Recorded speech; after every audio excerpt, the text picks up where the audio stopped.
जी फवाद चौधरी साहब को जहां पेश किया जा रहा है अदालत में, आप ये देख सकते हैं पुलिस की भारी नफरी यहाँ तैनात है।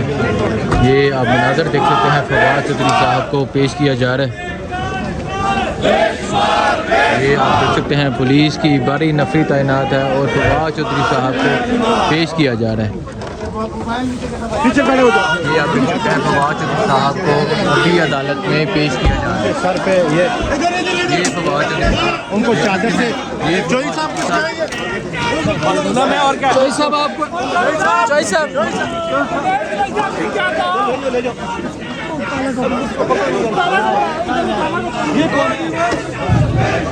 आपने देखा फवाद चौधरी साहब को यहाँ अदालत में दोबारा पेश किया गया और अब ये फैसला होगा। फवाद चौधरी साहब को जुडिशल किया जाएगा, दोबारा जिस्मानी रिमांड पे लेके जाया जाएगा।